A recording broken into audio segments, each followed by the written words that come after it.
চট্টগ্রামের থেকে জলাবদ্ধতা একদম যদি শেষ, এগুলো তো আর বলতে, এমন কোনো সময় বৃষ্টি হয়, সাময়িক হতে পারে, কিন্তু দীর্ঘস্থায়ী কোনো জলাবদ্ধতা থাকবে না, এটা আমরা বিশ্বাস করি।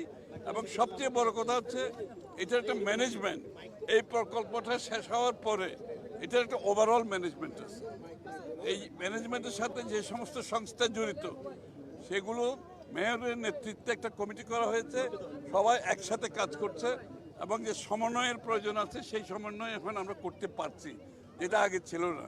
সুতরাং আমরা আশা করছি এই প্রকল্পগুলো এখন প্রায় শেষের দিকে, এই বর্ষার জন্য কাজ কিছু বন্ধ থাকবে, বর্ষার পরে এই প্রকল্পগুলো পরিপূর্ণভাবে সম্পাদন হবে এবং এরপরে আমরা আশা করি চট্টগ্রামের পানি জলাবদ্ধতার যে সমস্যা, পানি নিষ্কাশনের যে সমস্যা, এগুলোর সমাধান হবে আমরা আশা করি।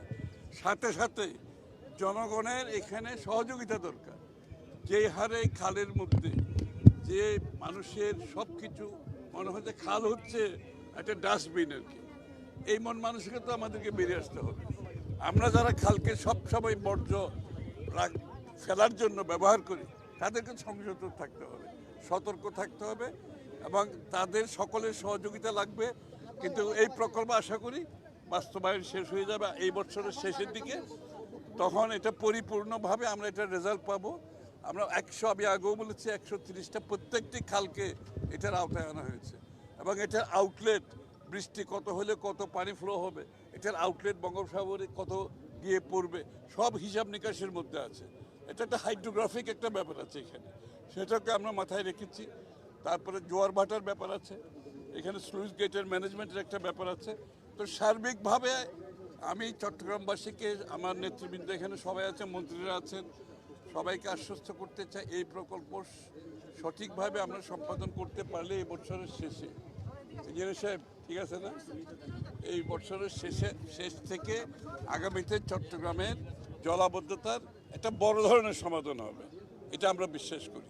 এবং এর মধ্যে যে ফান্ডিংয়ের বিষয়গুলো আছে, কারণ এগুলো তো প্রকল্প করা হয়েছে, প্রপারলি ফান্ডিং করা হয় নাই, অর্থায়ন করা হয় নাই, সেটা অর্থ মন্ত্রণালয় থেকে আমরা চেষ্টা করছি যে অংশটুকু বাকি আছে সেটা অর্থায়ন করে, যদি বা আমাদের সরকারি তহবিলের অবস্থা খুবই কঠিন এখন, আপনারা জানেন এই যে বিদ্যুৎ বিল, তেলের বিল, গ্যাসের বিল, এগুলো দিতে গিয়ে কঠিন অবস্থা ওই যে যুদ্ধের কারণে, এবং আমরা যেটা আগে পেয়েছি বিগত সরকারগুলোকে এই লাইবিলিটিগুলো মোচন করতে হচ্ছে। তারপরও চট্টগ্রামের এই প্রকল্পকে প্রাধান্য দিয়ে এখানে আমরা অ্যালোকেশন দিচ্ছি এবং এই অ্যালোকেশনের মাধ্যমে আমরা এই পুরো প্রকল্পটা সুষ্ঠু সমাধান করতে পারবো। সবাইকে ধন্যবাদ। আরেকটা প্রশ্ন, মানে আমরা শুনছি, আমরা জানি 14,000 কোটিতে গেল, এই যে মাঝখানে যে টাকাগুলো লুটপাটের কথা বলা হচ্ছে, এটি আসলে আমরা এখন পর্যন্ত সুস্পষ্ট করে জানি না ঠিক কোথায় লুটপাট হচ্ছে, কারা করেছে, সেটির আসলে এই যে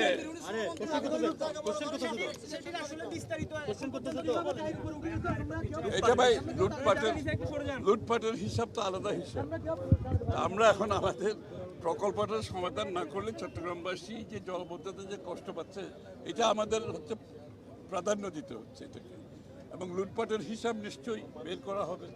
এই লুটপাটের সাথে কারা জড়িত সেটাও বের করা হবে, সেটা আরেকটা বিষয়। ধন্যবাদ। আপনার মন্ত্রণালয় এখানে